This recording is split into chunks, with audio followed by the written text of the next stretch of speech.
बिस्मिल्लाहिर्रहमानिर्रहीम। अस्सलाम वालेकुम बेटा।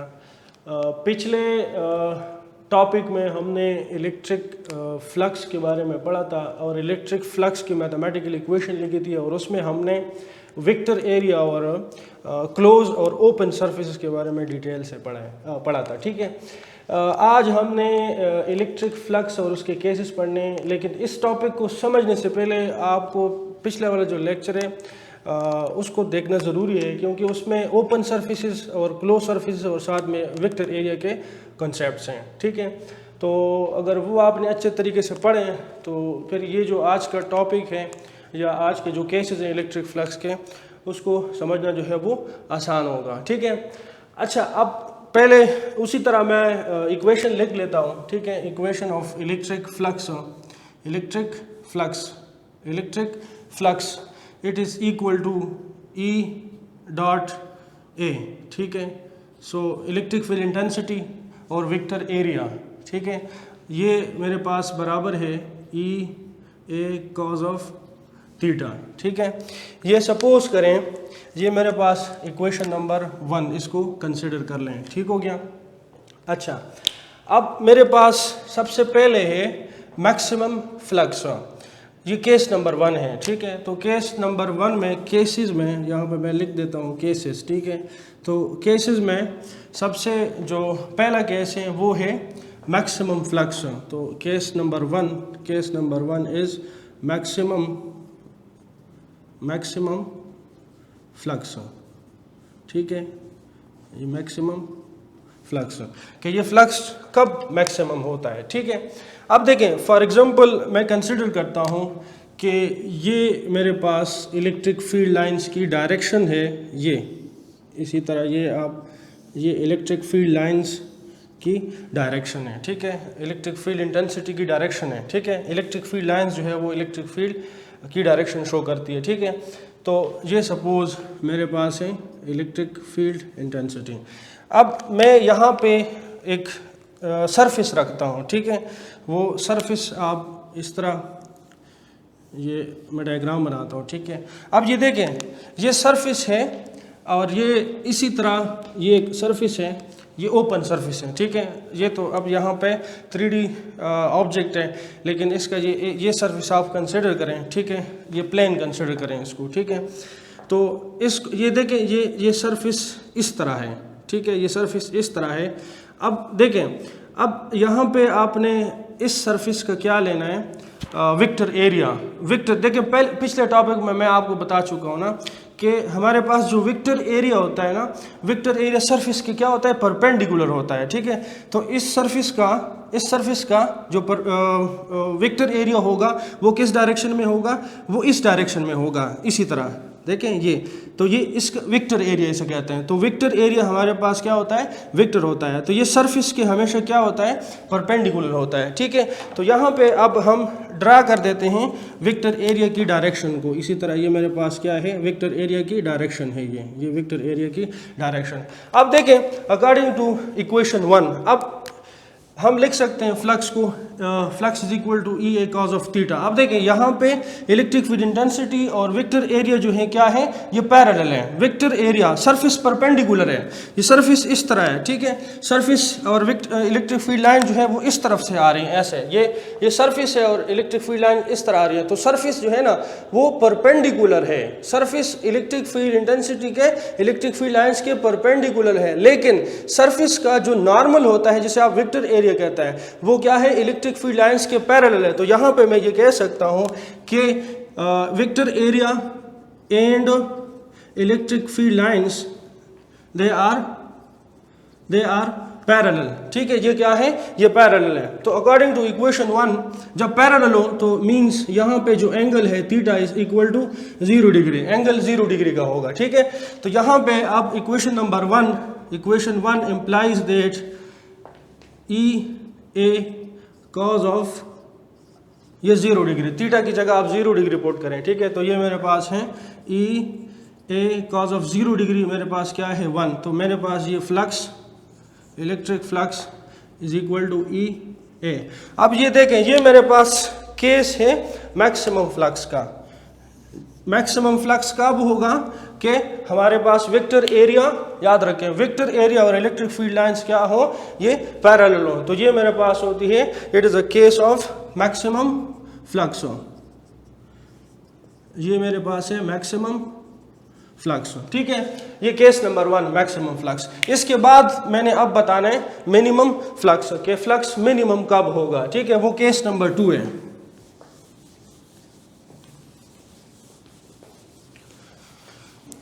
अच्छा, अब देखिए केस नंबर 2 मेरे पास है, केस नंबर 2 व्हेन ये हमारे पास है मिनिमम फ्लक्स। ठीक है, कि फ्लक्स कब मिनिमम होगा। अब उसी तरह इलेक्ट्रिक फील्ड लाइंस उसी तरह ड्रा करें। ठीक है, ये जैसे थे ये इलेक्ट्रिक फील्ड लाइंस इसी तरह। ठीक है, वही डायरेक्शन। ठीक है, और अब आप एरिया को अब आप कैसे रखेंगे। एरिया को इस केस में हमने, अब मैं आपको फिजिकली भी बताऊंगा कि एरिया को अब मैंने इस तरह रखना है। एरिया अब जो है ना, एरिया का जो सरफेस वो, अब सरफेस का जो आप वेक्टर एरिया लेंगे ना, तो वेक्टर एरिया देख लें, वेक्टर एरिया, अब इसका वेक्टर एरिया जो होगा ना, इसका वेक्टर एरिया सरफेस के परपेंडिकुलर होगा, वो डायरेक्शन ये होगी, ये वेक्टर एरिया और ये इलेक्ट्रिक फील्ड लाइन की डायरेक्शन, ये देख लें। तो इस यहाँ पे देख लें, ये केस यहाँ पे अगर आप देखें, यहाँ पे भी एंगल 90 का है। ठीक है, यहाँ पे भी एंगल 90 का है, और ये ओपन सरफेस है। ठीक है, तो ओपन सरफेस का आप नॉर्मल इस तरह भी ले सकते हैं।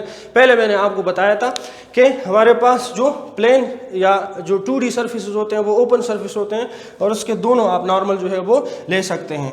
तो अगर आप ये वाला नॉर्मल लें, ठीक है, नॉर्मल मीन वेक्टर एरिया। ठीक है, तो यहाँ पे भी आप देखें तो एंगल जो है वो 90 का, यहाँ पे भी एंगल 90 का। तो देखिए अब हमारे पास वेक्टर एरिया और इलेक्ट्रिक फील्ड लाइंस के दरम्यान में जो एंगल है वो क्या है, वो 90 डिग्री है। वो क्या है, 90 डिग्री है। लेकिन सरफेस जो है वो पैरेलल है, सरफेस पैरेलल है, लेकिन वेक्टर एरिया जो है ना, वेक्टर एरिया क्या है, परपेंडिकुलर है। याद रखें, वेक्टर एरिया हमेशा सरफेस के क्या होता है, परपेंडिकुलर होता है। पहले केस में 2D सरफेस में मैंने बताया था आपको। ठीक है, अच्छा, फिर और वेक्टर एरिया में भी मैंने ये इसको डिटेल से बताया था। ठीक है, अब यहाँ पे देखें कि हमारे पास ये इलेक्ट्रिक फील्ड लाइंस की डायरेक्शन है इस तरह। ठीक है, यूँ, ये इसी तरह, ये इलेक्ट्रिक फील्ड लाइंस की डायरेक्शन यूँ, from this side to this side, इसी तरह। ठीक है, तो अब यहाँ पे देखें एंगल हमारे पास electric field intensity and vector area. मैंने हमेशा जो है ना फ्लक्स के केस में इलेक्ट्रिक फील्ड लाइन और वेक्टर एरिया का एंगल लेना है, सरफेस का मैंने नहीं लेना। तो यहाँ पे जो इसके दरमियान एंगल है, इलेक्ट्रिक फील्ड इंटेंसिटी और वेक्टर एरिया के दरमियान जो एंगल है वो है इज दे आर परपेंडिकुलर। ये क्या है, perpendicular. Electric field lines and vector area are perpendicular. कहने का मकसद ये है कि यहाँ पे जो थीटा है वो क्या है, वो 90 डिग्री है। ठीक है, तो अब अकॉर्डिंग टू इक्वेशन 1 मेरे पास है flux, it is equal to E dot A। देखिए, ये इलेक्ट्रिक फील्ड इंटेंसिटी और ये मेरे पास क्या है, वेक्टर एरिया है। ठीक है, तो यहाँ पे अब आप पुट करें E A cos of theta, और फिर आप लिख दें E A cos of theta की जगह 90 डिग्री। ठीक है, तो आप देखें फ्लक्स यहाँ पे कॉज 90 जो है वो क्या है, कॉज 90 0 है, कॉज 90 0, तो ये 0 मल्टीप्लाइड बाई एनी, तो ये मेरे पास फ्लक्स जो है वो क्या है, 0 है। अब देखें यहाँ पे इस केस में फ्लक्स जो है मेरे पास 0 हो गया। अब it is the case of minimum flux या जीरो फ्लक्स, इसको आप जीरो फ्लक्स भी कह सकते हैं। ठीक है, मिनिमम मीन जीरो जो है, आप इसको जीरो फ्लक्स भी कह सकते हैं। ठीक है, अब मिनिमम जो है ना नेगेटिव फ्लक्स भी हो सकता है। ठीक है, तो ये आप इसको मिनिमम बजाय जीरो फ्लक्स अगर लें तो मुनासिब होगा। ठीक है, कि फ्लक्स आपका कब जो है वो क्या आएगा, जीरो आएगा। ठीक है, तो इस केस में देख लें, इस केस में हमारे पास जो फ्लक्स है वो जीरो है। ठीक है, अब हमारे पास थर्ड केस है। थर्ड केस में आप देखें, अब ये विद रिस्पेक्ट टू डायरेक्शन में केसेस जो है वो डिस्कस कर रहा हूँ, विद रिस्पेक्ट टू डायरेक्शन में केसेस डिस्कस कर रहा हूँ। ठीक है, अब देखें, अब यहाँ पे मैंने क्या करना है, ये केस नंबर थर्ड में लिख देता हूँ यहाँ पे, केस नंबर थर्ड। ठीक है, अब केस नंबर थर्ड में हम क्या कहेंगे कि हमारे पास या तो वेक्टर एरिया टिल्टेड है या हमारे पास इलेक्ट्रिक फील्ड लाइंस क्या हैं, टिल्टेड हैं। मैं पहले लेता हूं यहाँ पे इलेक्ट्रिक फील्ड लाइंस को मैं टिल्टेड लेता हूं, ठीक है। कैसे, अब देखिए ये फॉर एग्जांपल मेरे पास है वेक्टर एरिया, ये एक वेक्टर एरिया है, ठीक है। ये सरफेस है, इस तरह पड़ा है ये, ठीक है, ये इसी तरह सरफेस है, ठीक है। तो अब ये हमारे पास इलेक्ट्रिक फील्ड लाइंस इसी तरह है, इलेक्ट्रिक फील्ड लाइंस की डायरेक्शन ये है, ये देखें, ये अब टिल्टेड है, ठीक है। ये इलेक्ट्रिक फील्ड लाइन की डायरेक्शन है, ठीक है, ये जो आप देख रहे हैं। अच्छा, अब ये सरफेस इस तरह है, ठीक है। तो इसका जो वेक्टर एरिया होता है यहाँ पे इस तरह होगा, ठीक है। सरफेस के क्या होता है, वेक्टर एरिया हमेशा सरफेस के परपेंडिकुलर होता है। तो इसका आपने ये सरफेस है सपोज, तो इसका वेक्टर एरिया इस डायरेक्शन में, इसी तरह यहाँ पे इस डायरेक्शन में होगा, ठीक है, यहाँ पे इस डायरेक्शन में। तो ये देखें, ये वेक्टर एरिया, ये वेक्टर एरिया, ये भी वेक्टर एरिया, ये, ठीक है। तो ये वेक्टर एरिया हमेशा क्या होंगे, पैरेलल होंगे। ये जहाँ से भी आपने लेना है नॉर्मल, ये हमेशा क्या होता है, पैरेलल, ठीक है। अब ये देखें, ये मेरे पास डायरेक्शन है, ये इलेक्ट्रिक फील्ड इंटेंसिटी की, ठीक है, इलेक्ट्रिक फील्ड लाइंस की, और ये मेरे पास है यहाँ पे ये वेक्टर एरिया है। अब देखें, ये पॉइंट ओ ले लें सपोज। अब इसको मैंने थोड़े से फ्री डायग्राम के ज़रिए मैंने समझाना है। यहाँ पे मैं एक डायग्राम लेता हूँ, फ्री बॉडी डायग्राम, ठीक है। इस डायग्राम को देखें ज़रा, ये पॉइंट ओ, ये, ठीक है, पॉइंट ओ, ये ऑरिजिन इसको ले लें, ठीक है। तो इसको आप ये यहाँ से इस तरफ ये एक्स एक्सिस होता है, ठीक है, ये Y axis, that is X negative and that is Y negative, ये ऑरिजिन है, ठीक है। अब देखें यहाँ पे इलेक्ट्रिक फील्ड लाइंस की डायरेक्शन को ज़रा मैं यहाँ से ड्रा कर देता हूँ इसी तरह, ये, ठीक है, ये इलेक्ट्रिक फील्ड लाइन की डायरेक्शन है, ठीक है। अब देखें, एंगल यहाँ पे बन रहा है, ठीक है। हमेशा आपने एंगल जो है ना इलेक्ट्रिक फील्ड लाइन और वेक्टर एरिया के डायरेक्शन, ये वेक्टर एरिया है, देखें यहाँ से ये vector area along positive x axis है, ठीक है। तो अब देखें यहाँ पे मैं यहाँ पे इसको ले लेता हूँ वेक्टर एरिया और ये इलेक्ट्रिक फील्ड इंटेंसिटी। अब यहाँ पे इलेक्ट्रिक फील्ड इंटेंसिटी ना तो वाई एक्सिस के पैरेलल है और ना एक्स एक्सिस की क्या है, पैरेलल है। तो इस केस में ये वेक्टर क्वांटिटी है, तो आपने इसको क्या करना है, कंपोनेंट्स में रिजॉल्व करना है। फर्स्ट ईयर का टॉपिक है जहाँ पे हम क्या करते थे, कंपोनेंट्स को रिजॉल्व करते थे। तो यहाँ पे आप देखें, यहाँ पे ई के दो कंपोनेंट्स बनेंगे, एक थीटा के सामने वाला कंपोनेंट होगा, ये वाला, ठीक है। थीटा के जो सामने वाला कंपोनेंट होता है इसको हम कहते हैं ई वाई, और ये बराबर होता है किस चीज़ के, ई साइन ऑफ थीटा। इसी तरह ये एडजसेंट, ये दोनों, ये ई वाई और ये ई एक्स होता है, ई वाई और ई एक्स परपेंडिकुलर होते हैं, ठीक है। तो ये मेरे पास है ई एक्स, इसकी ये डायरेक्शन है, ठीक है। तो आप देखें यहाँ पे जो कंपोनेंट है इलेक्ट्रिक फील्ड का, वो ई एक्स जो है वो वेक्टर एरिया के क्या है, पैरेलल है। तो फ्लक्स ये कंपोनेंट प्रोड्यूस करता है। अब देखें, इलेक्ट्रिक फील्ड इंटेंसिटी मेरे पास टिल्टेड है, इलेक्ट्रिक फील्ड इंटेंसिटी के मैंने कंपोनेंट्स में रिजॉल्व किया है, और इसके दो कंपोनेंट बन गए ई एक्स और ई वाई। तो ई वाई तो मेरे पास वेक्टर एरिया के क्या है, परपेंडिकुलर है। ये देखें, ये इस तरफ है, इस तरफ यूं जा रहा है, ठीक है। तो बहरहाल ई वाई तो रोटेशन प्रोड्यूस करता है। तो हमारे पास जो फ्लक्स में है, वो फ्लक्स में हम कंपोनेंट लेते हैं इलेक्ट्रिक फील्ड इंटेंसिटी का या वेक्टर एरिया का हम हॉरिजॉन्टल कंपोनेंट लेते हैं। तो यहाँ पे जो फ्लक्स होगा, यहाँ पे इस केस में जो फ्लक्स होगा वो मेरे पास होगा, फ्लक्स इज इक्वल टू ये ई एक्स डॉट ए। वहाँ पे डायग्राम पे मैंने आपको बता दिया ना कि यहाँ पे अब ई एक्स पैरेलल है किस चीज़ के, वेक्टर एरिया के, तो फ्लक्स यही प्रोड्यूस करेगा, ठीक है। तो आप देखें यहाँ पे आप इसको हम ऐसे भी लिख सकते हैं, ई कॉज ऑफ थीटा, क्योंकि ये एक्स, ई एक्स मेरे पास, ये ई एक्स मेरे पास बराबर होता है ना ई कॉज ऑफ थीटा के, ठीक है। इलेक्ट्रिक फील्ड के दो कंपोनेंट बन गए, ई एक्स प्लस ई वाई। हम ये वाला कंपोनेंट कंसिडर नहीं करते, ठीक है, ये वाला कंपोनेंट कंसिडर करते हैं क्योंकि ये वेक्टर एरिया के क्या है, पैरेलल है। तो अब ये E cos of E X, E cos of theta, और यहाँ पे ए, क्योंकि ये तो स्केलर फॉर्म में है अब, तो इसको आप ऐसे भी लिख सकते हैं, ए ई कॉज ऑफ थीटा या ई ए कॉज ऑफ थीटा।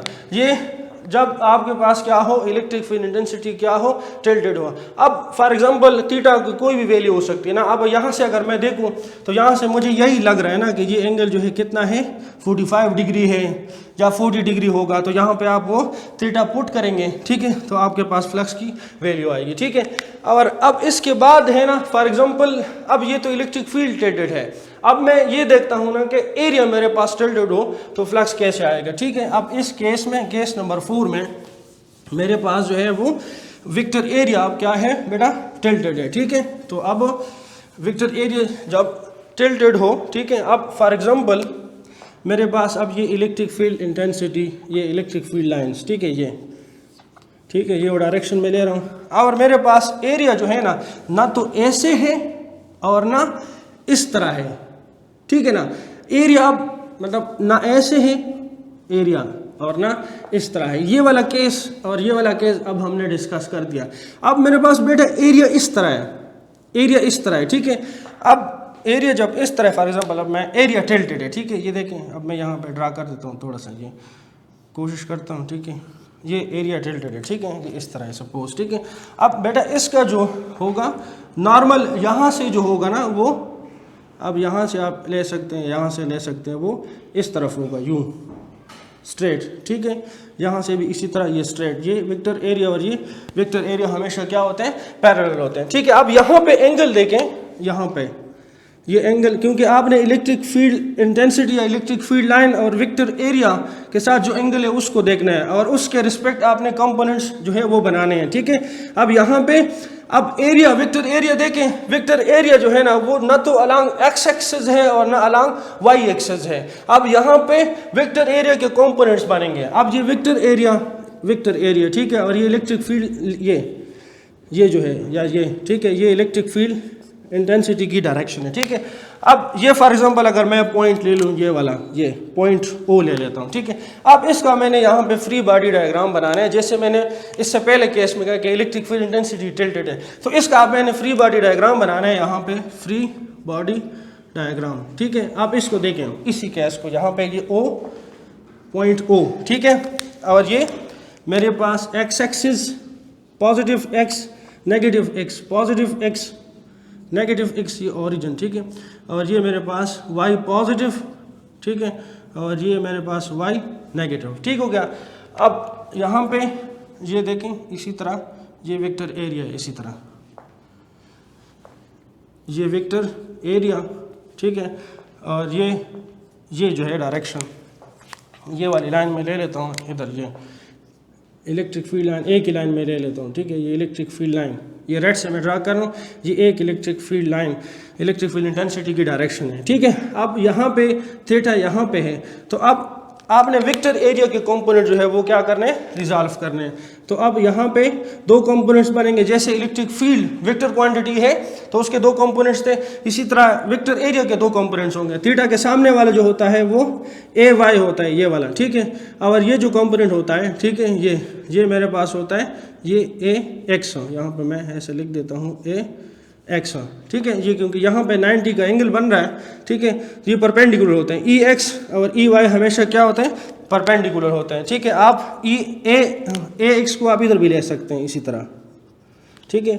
अच्छा, अब ये देखें, हमारे पास ए एक्स और इलेक्ट्रिक फील्ड इंटेंसिटी, यहाँ पे मैंने, अब देखें वही मैंने एरिया का कौन सा कंपोनेंट लेना है, हॉरिजॉन्टल कंपोनेंट लेना है। जैसे मैंने इलेक्ट्रिक फील्ड इंटेंसिटी का हॉरिजॉन्टल कंपोनेंट लिया था, तो यहाँ पे भी अब फ्लक्स होगा, ये हॉरिजॉन्टल कंपोनेंट की वजह से क्या होगा, प्रोड्यूस होगा। अब जो यहाँ पे मेरे पास फ्लक्स होगा, फ्लक्स, ठीक है, flux it will be equal to E dot A X होगा, ठीक है। तो ये अब मेरे पास E A cos of theta, ठीक है, ये ए एक्स बराबर है ए कॉज ऑफ थीटा के, तो फ्लक्स मेरे पास हो गया ए ई कॉज ऑफ थीटा, ठीक है। तो इसी तरह अगर आपके पास एरिया टिल्टेड हो, ठीक है, तो आपने फ्लक्स कैसे कैलकुलेट करना है, या इलेक्ट्रिक फील्ड इंटेंसिटी टिल्टेड हो तो आपने फ्लक्स कैसे कैलकुलेट करना है, ठीक है। आप देखें, अब इसके बाद मैंने विद रिस्पेक्ट टू मैग्नीट्यूड आपको बताना है कि फ्लक्स कैसे जो है डिपेंड करता है एरिया पे या इलेक्ट्रिक फील्ड इंटेंसिटी के मैग्नीट्यूड पे, ठीक है। ये तो विद रिस्पेक्ट टू डायरेक्शन था।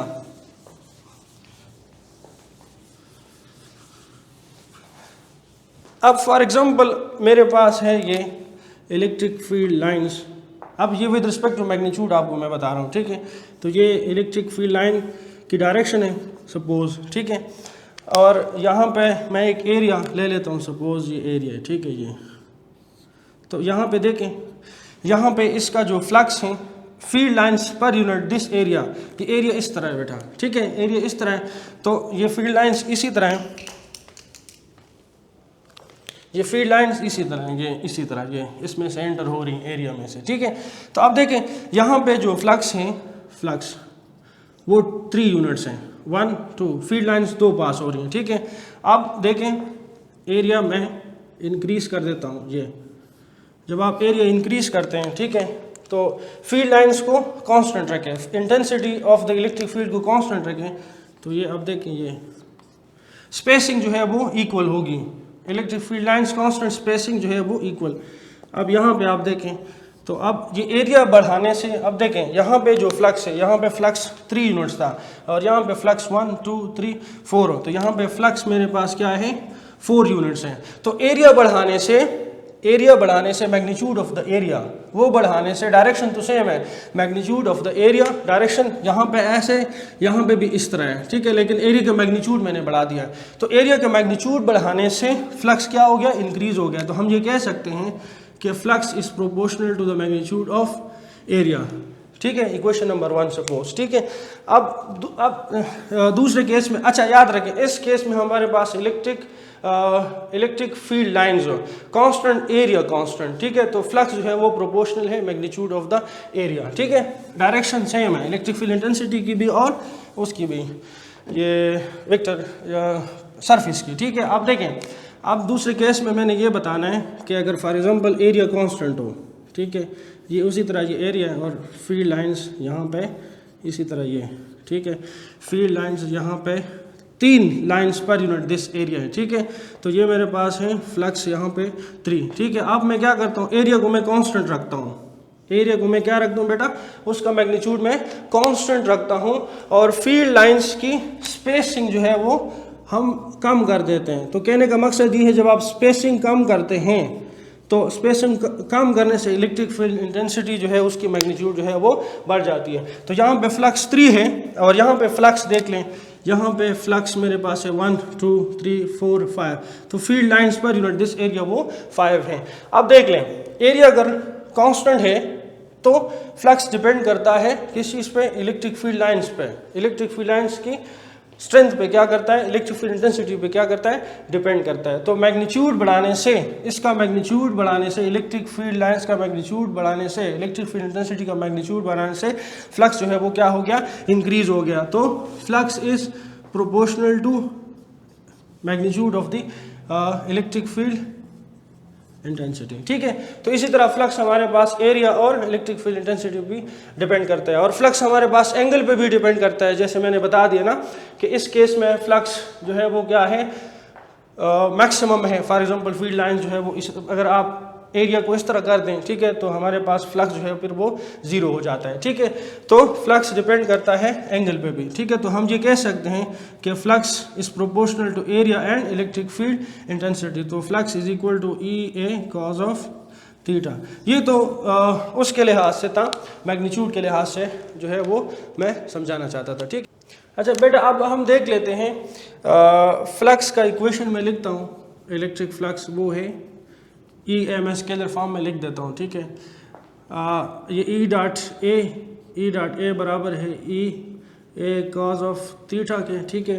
और स्केलर फॉर्म में इसको आप EA भी लिख सकते हैं जब आपके पास फ्लक्स जो है वो मैक्सिमम है, ठीक है। सपोज करें अब ये मेरे पास इक्वेशन नंबर 1 मैंने कर दिया, ठीक है। अब देखें बेटा, अब मैंने इसका यूनिट देखना है कि इलेक्ट्रिक फ्लक्स का यूनिट क्या होगा। तो यहाँ पे मैं हेडिंग देता हूँ unit of flux, electric flux है, ठीक है।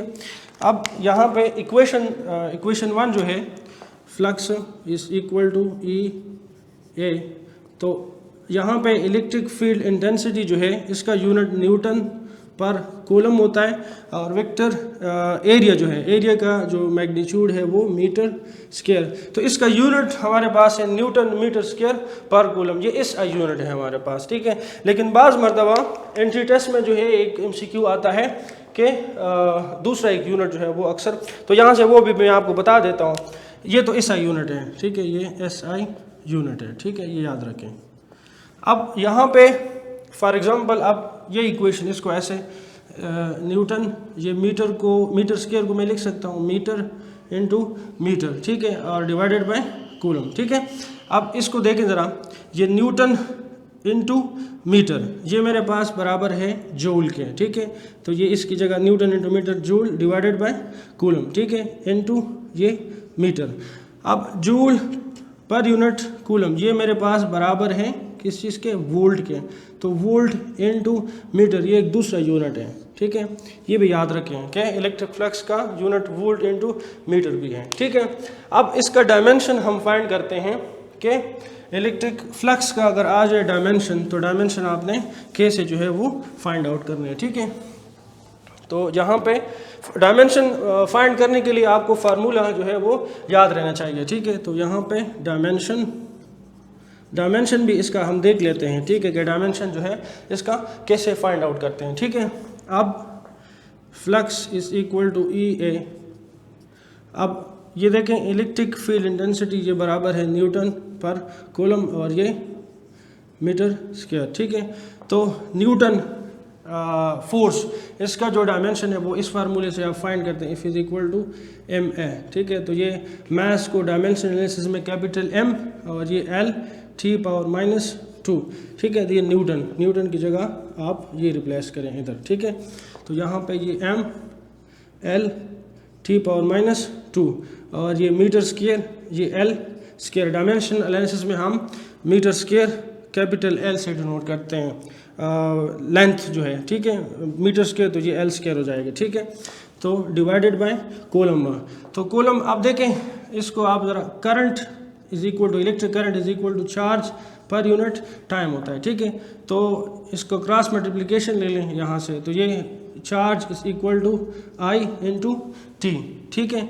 तो अब unit of charge is coulomb, तो कूलम इज इक्वल टू, ये इसको एज इट इज़ रहने दें, ये डायमेंशन एनालिसिस में इसको ऐसे लिखते हैं I को, ठीक है, और ये टाइम को कैपिटल T। तो यहाँ पे कॉलम की जगह लेके I इंटू T, ठीक है। आप इसको ज़रा सिंप्लीफाई करें, तो ये M L into L square, तो ये L क्यूब, ठीक है, और ये T⁻⁻², ये प्लस 1 ऊपर आएगा, तो ये -3 हो जाएगा, और ये करंट I इनवर्स, ये I इनवर्स है, ठीक है। तो ये डायमेंशन ऑफ फ्लक्स है, इलेक्ट्रिक फ्लक्स का डायमेंशन ये है, ये आप याद रखें, ठीक है। ये इलेक्ट्रिक फ्लक्स का ये डायमेंशन है, ठीक है। अच्छा देखिए, अब मैंने आपको बताना है कि आपने एक क्लोज सरफेस का फ्लक्स कैसे कैलकुलेट करना है, ठीक है। तो अब देखिए, ये मैंने एक क्यूब ड्रा किया है, ठीक है। तो ये क्यूब है और ये एक्स एक्सिस, ये वाई एक्सिस और ये Z axis. Basically Z axis हमारे पास इस तरह होता है, ठीक है, लेकिन उसको बोर्ड पे तो हम ड्रा नहीं कर सकते हैं, तो इसलिए हम इस तरह इसको लाइन खींच देते हैं, लेकिन ये जेड इस तरफ है, ऐसे जेड एक्सिस इस तरफ होता है, ठीक है, ठीक है। अच्छा, अब देखें, अब ये क्यूब है और हमें पता है ना, अच्छा, ये जो इलेक्ट्रिक फील्ड लाइन ये मैंने ड्रा की, ये इलेक्ट्रिक फील्ड की डायरेक्शन शो कर रहे हैं कि यहाँ से इलेक्ट्रिक फील्ड लाइन जो है वो इस सरफेस पे पड़ रहे हैं, ठीक है। अब ये जो सरफेस है ये 3D सरफेस है। 3D सरफेस का और 2D सरफेस का पिछले लेक्चर में जो आपको मैं बता रहा था वो इसलिए ज़रूरी था कि वो कंसेप्ट्स अगर आपके हों तो आप किसी भी क्लोज सरफेस का आप फ्लक्स जो है वो आसानी से कैलकुलेट कर सकते हैं। अब ये मेरे पास एक क्यूब है, ठीक है, और इसको मैंने यहाँ पे रखा हुआ है, ठीक है। अब देखें, यहाँ पे हमें पता है कि क्यूब के जो फेसेस होते हैं वो कितने होते हैं, वो 6 फेसेस होते हैं, ठीक है। यहाँ से इस डायग्राम से समझना ज़रा मुश्किल होगा, मैं यहाँ से क्यूब से बता देता हूँ, ठीक है। अब ये क्यूब इस तरह पड़ा है, ठीक है। अब इसके सरफेस देखें, ये 1, ये 2, 3, 4, ये 5 और वो वाला 6, ठीक है। तो ये हमारे पास 6 सरफेसेस हैं। अब मैंने क्या करना है, इस ये जो क्यूब है जिसको आप क्या कहते हैं, क्लोज सरफेस कहते हैं, इसका मैंने क्या करना है, फ्लक्स फाइंड आउट करना है। और इलेक्ट्रिक फील्ड लाइन की डायरेक्शन जो है और मैग्नीट्यूड भी वो गिवन है, E = E0 ऑफ x। ये इलेक्ट्रिक फील्ड लाइंस की डायरेक्शन है। ये इसलिए मैं यहाँ पे मैं इसलिए ड्रा नहीं कर रहा कि फिर डायग्राम की समझ नहीं आएगी, ठीक है, डायग्राम भी गंदा हो जाएगा, ठीक है। अब देखें इसका मैंने क्या करना है, फ्लक्स कैलकुलेट करना है। लेकिन एक बात याद रखें, मैं पहले से समझा देता हूँ फिर मैं डायरेक्ट कैलकुलेट करूँगा। ये बड़ा इंपॉर्टेंट प्रॉब्लम है और इसी प्रॉब्लम से आगे जो है आपको फिर गाज ला की अच्छे तरीके से फिर समझ आएगी। लेकिन एक बात याद रखें कि इस सरफेस में, ये जो 3D सरफेस है या जो क्यूब है, इसके अंदर कोई चार्ज नहीं है, ये बात याद रखें, ठीक है, इसके अंदर कोई चार्ज नहीं है। तो अब इसके फेसेस 6 फेसेस हैं। पहले अब मैंने आपको जब बताया था इससे पहले कि 3D सरफेस में हमारे पास जो है कंस्ट्रेंट होती है और इसका सिर्फ एक ही नॉर्मल हम लेंगे वेक्टर एरिया का। अब ये देखें, ये सरफेस है, ये वाला ये सरफेस है, ठीक है, ये सरफेस है। अब इसका जो वेक्टर एरिया होगा, इसके 2 डायरेक्शंस, उस तरफ देखें, इस सरफेस का परपेंडिकुलर जो है वो इस तरफ भी हो सकता है, यूँ इसके अंदर भी हो सकता है और इससे बाहर भी हो सकता है, इस तरफ परपेंडिकुलर, ठीक है, इस तरह। ये मार्कर अगर से मैं कर दूँ मार्कर से, तो ये इसका वेक्टर एरिया के डायरेक्शन होगा, वे इसके इनसाइड होगा। लेकिन क्लोज सरफेस में इनसाइड जो नॉर्मल होता है, जो वेक्टर एरिया होता है, वो अलाउ नहीं होता, ठीक है। तो एक इसका जो वेक्टर एरिया की डायरेक्शन, ये सरफेस 1 होगा, ये सरफेस 2, इसका पहले फ्लक्स फाइंड करूँगा, फिर इसका फ्लक्स फाइंड करूँगा, फिर इसके बाद इसका करूँगा, फिर इसका करूँगा, फिर इसका, और फिर ये इस साइड का मैं करूँगा, ठीक है। तो इस सरफेस का जब आप फ्लक्स फाइंड करेंगे तो field lines per unit this surface, field lines, अब ये फील्ड लाइंस इस तरफ से भी आ रही हैं, इस तरह, ये तो ये पैरेलल है सारे, तो ये field lines per unit this surface. अब देखें यहाँ पे जो वेक्टर एरिया होगा, वेक्टर एरिया की डायरेक्शन ये होगी, इनसाइड जो है वो अलाउ नहीं है क्लोज सरफेस में, ठीक है। और इसका जो नॉर्मल होगा, जिसे वेक्टर एरिया आप कहते हैं, इस सरफेस का इस तरफ होगा ये। तो ये देख लें, वेक्टर एरिया का डायरेक्शन और इलेक्ट्रिक फील्ड की डायरेक्शन जो है वो यहाँ पे सेम है।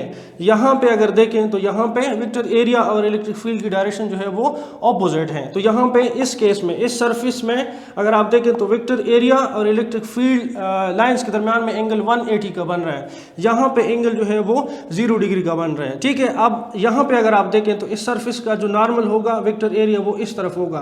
तो आप देखें वेक्टर एरिया का और इलेक्ट्रिक फील्ड लाइंस का डायरेक्शन 90, तो यहाँ पे भी, और इनसाइड जो है नॉर्मल, इस सरफेस का इनसाइड अलाउ नहीं होगा, पहले भी मैंने बताया, इनसाइड जो है नॉर्मल अलाउ नहीं है। इसी तरह इस सरफेस का जो नॉर्मल होगा वो ये होगा। तो यहाँ पे भी आप देखें तो एंगल जो है वो 90 का बन रहा है, ठीक है। फिर आपके पास ये वाली सरफेस रह गई, ठीक है। तो इस सरफेस का आप देखें तो इस सरफेस का अगर आप देखें वेक्टर एरिया, तो वो भी क्या है, परपेंडिकुलर है। और फिर इसी तरह इस सरफेस का भी आप देखें तो वो भी क्या है, परपेंडिकुलर है। अब देखते हैं इसका हम क्या करते हैं बेटा, इसका हमने अब फ्लक्स कैलकुलेट करना है। तो टोटल जो फ्लक्स होगा, यहाँ पे मैं लिखता हूँ कि flux total, it will be equal to flux surface 1 plus flux surface 2 plus flux surface 3, इसी तरह 5 और प्लस 6, क्योंकि हमारे पास कितने सरफेसेस हैं बेटा, सरफेसेस हमारे पास 6 हैं। तो हर एक सरफेस का हमने क्या करना है, फ्लक्स अलग-अलग जो है वो फाइंड करना है, इसका फिर इसका, और फिर इसी तरह सबको एड अप करेंगे और फिर वो टोटल फ्लक्स होगा। इसी तरीके से आपने फ्लक्स कैलकुलेट करना है। आप देखें ये जो सरफेस 1 है, तो मैंने आपको बताया था ये वाली सरफेस है, ठीक है। तो ये सरफेस जो है ना, इसमें आप ये देख लें E डॉट ए, बल्कि मैं यहाँ पे लिख देता हूँ अलग-अलग, मैं फाइंड करता हूँ, फिर यहाँ पे इसको इक्वेशन 1 में कहता हूँ और फिर यहाँ पे पुट करके टोटल फ्लक्स हम कैलकुलेट कर लेंगे, ठीक है। तो flux for surface 1 it will be equal to E dot A, ठीक है। तो यहाँ पे अब देखें ये वेक्टर एरिया पहले भी मैंने बताया था, अगर आपको याद हो। अब यहाँ पे जो सरफेस है ये वाला, ये क्यूब है, ठीक है। तो क्यूब का ये जो सरफेस एरिया होता है, क्यूब का सरफेस एरिया याद रखें, क्योंकि यहाँ पे ये तो थोड़ी सी लेंथ कम लग रही है, तो ये लेंथ और ये सारे जो साइड्स हैं आपस में क्या होते हैं, बराबर होते हैं। तो इसका जो एरिया होता है, ये सरफेस एरिया, वो क्या होता है, ए स्क्वायर के बराबर होता है। तो अगर यहाँ पे मैं ये लूँ वेक्टर एरिया इस क्यूब के इस सरफेस के लिए, 1 नंबर सरफेस के लिए, वो होगा ए स्क्वायर क्योंकि ये स्केयर है, ठीक है। क्यूब का ये वाला सरफेस स्फीयर है इस तरह, स्फीयर नहीं स्केयर, ये भी स्केयर, इसी तरह सारे सरफेस जो हैं वो स्केयर हैं, ठीक है। तो यहाँ पे मैग्नीट्यूड ए स्केयर और इसकी डायरेक्शन जो है वो माइनस आई। अब आई मेरे पास यूनिट वेक्टर है, मैंने आपको बताया ना कि इस सरफेस का जो डायरेक्शन है वो इस तरफ है, ठीक है। तो ये नेगेटिव एक्स एक्सिस माइनस आई, ठीक है। तो अब इसको आप ऐसे ले लें, माइनस ए स्केयर आई, ठीक है। तो यहाँ पे ये इसी तरह ये ई एक्स आई डॉट ये माइनस ए स्केयर आई, ठीक है। तो ये I dot I is equal to 1 होता है। तो यहाँ पे अब आप I dot I is equal to 1, तो ये होगा E X minus E X A square, ठीक है। ये मेरे पास क्या है, फ्लक्स फॉर सरफेस 1, ठीक है। अब इसी तरह ये सेकंड सरफेस के लिए भी फाइंड करते हैं, ठीक है। तो सेकंड सरफेस के लिए ये फॉर एग्जांपल मेरे पास इक्वेशन 2 हो गया, ठीक है। इसी तरह सेकंड सरफेस के लिए हम करते हैं, तो second surface phi 2 it is equal to E dot vector area. अब बेटा यहाँ पे देखें, ये जो सरफेस है, मैं दोबारा बता देता हूँ। अब ये जो सरफेस है, इसका जो वेक्टर एरिया की डायरेक्शन होगी वो इस तरह होगी। तो वेक्टर एरिया और इलेक्ट्रिक फील्ड लाइंस इसी तरह आ रही है ना, ये स्पेसिंग बराबर है सबकी, इसी तरह पास हो रही है ऐसे, ठीक है, ये इस तरह, ठीक है।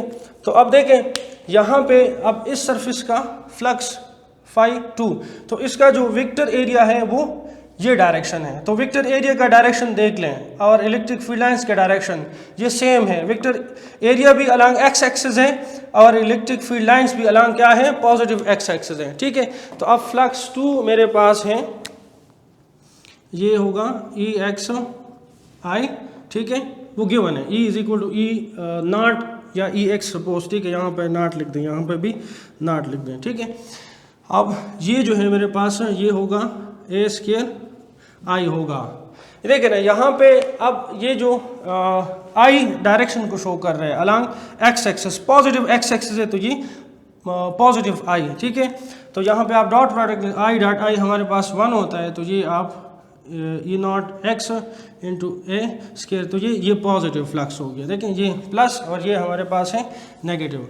अब इसी तरह ये सरफेस, ये जैसे मैंने अभी बताया ना कि ये जो सरफेस है ना, ये बाकी ये सरफेस अगर आप इसका वेक्टर एरिया देख लें, ये इसी तरह है, ठीक है। तो ये एंगल बना रहा है 90, तो cos 90 जो है 0 हो गया। इसी तरह ये सरफेस भी वेक्टर एरिया, इसका जो डायरेक्शन है इलेक्ट्रिक फील्ड इंटेंसिटी के साथ वो क्या है, वो 90 डिग्री। इसी तरह इस सरफेस का भी, ठीक है, और इस सरफेस का भी। तो बाकी जो 4 सरफेसेस हैं वहाँ पे एंगल जो है वो 90 डिग्री, cos 90, ठीक है, cos 90, तो वो हमारे पास, ये भी हमारे पास 0 आ जाएगा, 0, ये भी 0, ठीक है। ये ई ए इंटू 0 हो जाएगा, ये E not X into A square into 0, angle की वजह से ये वाला फ्लक्स क्या हो जाएगा, ये 0 हो जाएगा, ठीक है। तो ये 3, ये 4 रह गए मुझसे, ये 4, ठीक है। इसी तरह 5 और प्लस इसी तरह 6 भी, ठीक है, 6, तो ये भी 0, ये भी 0 और इस तरह ये भी 0, ठीक है। अब देखें, अब यहाँ पे इस इक्वेशन को यहाँ पे पुट करें और इस इक्वेशन को भी यहाँ पे पुट करें, ठीक है। तो मैं यहाँ पे पुट करता हूँ, तो ये आपके पास है minus E not X into A square और plus E not X into A square plus 0 plus 0 plus 0, ठीक है, और प्लस अगेन 0। अब देखें हमारे पास, अब ये देखें ये और ये कैंसिल हो जाएंगे। टोटल फ्लक्स अब देख लें, टोटल फ्लक्स अब मेरे पास आ रहा है 0, याद रखें। अब क्लोज सरफेस का यहाँ पे जो फ्लक्स है वो 0 आ गया, ठीक है, ये 0। इसी तरह आपने क्यूब के अब सेकंड प्रॉब्लम आपने खुद करना है, ठीक है। प्रॉब्लम क्या है कि आपके पास एक सिलेंडर इस तरह पड़ा है, अब मेरे पास दूसरा क्लोज सरफेस है सिलेंडर, ठीक है। फॉर एग्जांपल अब सिलेंडर जो है वो आप इसको फॉर एग्जांपल ये इसी तरह ये एक्स एक्सिस है, ये वाई एक्सिस और ये जी, एक्स वाई और जी, ठीक है। अब मेरे पास सिलेंडर है इसी तरह, ये फॉर एग्जांपल ये सिलेंडर है, 3D सरफेस है, ठीक है, क्लोज सरफेस है। तो इसका आपने क्या करना है बेटा, फ्लक्स जो है वो कैलकुलेट करना है, ठीक है, और फिर डिस्कस करना है टीचर्स के साथ क्यूरी सेशन में, ठीक है। अच्छा बेटा अब देखें, ये एक सिलेंडर है जो इसी तरह पड़ा है, ठीक है, ये जेड एक्सिस सपोज, ठीक है, ये वाई एक्सिस, ठीक है, और ये इसी तरह एक्स एक्सिस, ठीक है। तो अब ये सिलेंडर इस तरह आपने रखा हुआ है, ये ओरिजिन है सपोज, ठीक है, ये एक्स एक्सिस, ये वाई और जेड एक्सिस। अब क्या करना है आपने, इस सिलेंडर का फ्लक्स फाइंड आउट करना है, ये आपका टास्क है, ठीक है, ये आपने फिर डिस्कस करना है। लेकिन देखें इसमें सरफेसेस, अब देखें ये सरफेस है, तो इसका नॉर्मल जो होगा मैं बता देता हूँ, इसका नॉर्मल इस तरह होगा, इनसाइड अलाउ नहीं है बेटा। क्लोज सरफेसेस का डिटेल में बताने का मकसद ये था कि आपको इन चीज़ों की समझ आ जाए, क्योंकि गाज लॉ जो है बड़ा इंपॉर्टेंट आर्टिकल है इस चैप्टर का, तो उसको समझने के लिए ये चीज़ें समझनी चाहिए, ठीक है, और ज़रूरी भी हैं। तो इसका जो इस एरिया का जो नॉर्मल है, ठीक है, वेक्टर एरिया, वो इस डायरेक्शन, इलेक्ट्रिक फील्ड लाइन की डायरेक्शन ये है, ये सपोज इसी तरह, ठीक है, ये इलेक्ट्रिक फील्ड लाइंस, और उसका मैग्नीट्यूड भी आप ले लें, E is equal to E naught of X along X axis, ठीक है। इलेक्ट्रिक फील्ड लाइंस की direction along X axis, cylinder इस तरह पड़ा है, ठीक है, और इस सिलेंडर का आपने क्या करना है, फ्लक्स फाइंड आउट करना है, ठीक है। तो इस सरफेस का नॉर्मल एंटी पैरेलल होगा, anti parallel of the electric field intensity. इस सरफेस का जो नॉर्मल होगा वो इस तरह होगा, ठीक है, इनसाइड अलाउ नहीं है। और फिर इसी तरह ये जो कर्व सरफेस है बेटा, कर्व सरफेस का आपने क्या करना है, अब अगर आपने यहाँ पे इस सरफेस का आपने क्या करना है, सरफेस का आपने परपेंडिकुलर लेना है, तो इस सरफेस का परपेंडिकुलर इस डायरेक्शन में होगा। तो देख लें वेक्टर एरिया और इलेक्ट्रिक फील्ड लाइन ये है और वेक्टर एरिया ये है, तो दोनों के दरमियान में जो एंगल है वो 90 डिग्री का है। इसी तरह अगर आप यहाँ पे आप सरफेस का परपेंडिकुलर ले, वो इस तरह होगा, ठीक है। यहाँ पे आप लें, ठीक है, तो यहाँ पे मतलब इस सरफेस का, कर्व सरफेस का आपने जहाँ पे भी आपने विक्टर एरिया लेना है, तो वो विक्टर एरिया जो है ना वो इलेक्ट्रिक फील्ड लाइंस के साथ एंगल बनाएगा 90 डिग्री। तो कर्व सरफेस का आपका जो फ्लक्स होगा वो क्या आएगा, जीरो आएगा। तो फ्लक्स सिर्फ इस सरफेस की वजह से होगा और इस सरफेस की वजह से होगा। तो ये बेटा आपने ये प्रॉब्लम जो है करना है खुद, और इससे इसको फिर डिस्कस करना है अपने टीचर्स के साथ इंशाल्लाह। इस टॉपिक, अच्छा एक और बात जो आखिर में मैं ज़रूरी समझता था कि यहाँ पे क्लोज सरफेस में कोई चार्ज नहीं है। अगर इनकेस इसमें चार्ज हो तो फिर फ्लक्स ज़ीरो नहीं होगा, यहाँ पे फ्लक्स ज़ीरो, ठीक है। तो अगर चार्ज हो तो फिर आपके पास फ्लक्स जो है वो ज़ीरो नहीं होगा। आखिरी बात, अगर फील्ड लाइंस किसी क्लोज सरफेस में अगर 3 फील्ड लाइंस सपोज एंटर हो रही है और 3 जो है वो क्या हो रही हैं, वो निकल रही हैं, ठीक है, तो फ्लक्स जो होगा वो क्या होगा, ज़ीरो होगा। अगर इन केस, बहुत ज़रूरी बात है बेटा सुने, अगर in case field lines 4 enter हो रही हैं और निकल रही हैं 3, तो अब अंदर होगा सिंक, जो कि क्या करेगा, इसको लाइंस को एब्जॉर्व करेगा, ठीक है। और अगर फील्ड लाइंस किसी क्लोज सरफेस पे सपोज फील्ड लाइंस जो है वो 3 हैं, एंटर हो रही हैं, और जो निकल रही हैं वो फील्ड लाइंस अगर फॉर एग्जांपल 5 हैं या क्या हैं 4 हैं, वो ज़्यादा हैं, तो फिर फ्लक्स जो है अंदर कोई हमारे पास कोई सोर्स होगा, चार्ज होगा, ठीक है। तो इसी तरह फिर हम जो है क्या करते हैं, फ्लक्स कैलकुलेट करते हैं। हमने फ्लक्स जो है वो इसके केसेस डिस्कस किए, ठीक है। उसका हमने केसेस में हमने विद रिस्पेक्ट टू डायरेक्शन का बताया, विद रिस्पेक्ट टू मैग्नीट्यूड का हमने बताया कि कैसे फ्लक्स डिपेंड करता है इलेक्ट्रिक फील्ड पे और वेक्टर एरिया पे। फिर हमने जो है वो क्लोज सरफेस का फ्लक्स फाइंड आउट किया, ठीक है। तो इसी तरह फिर हमने यूनिट का भी यहाँ पे निकाला है, ठीक है। 2 तरह के यूनिट्स, ऐसा यूनिट और फिर दूसरी जो यूनिट है वोल्ट इनटू मीटर, और फिर डायमेंशन भी हमने फिर इसका निकाला है। इंशाल्लाह फिर अगले लेक्चर में मिलते हैं। अल्लाह हाफिज़।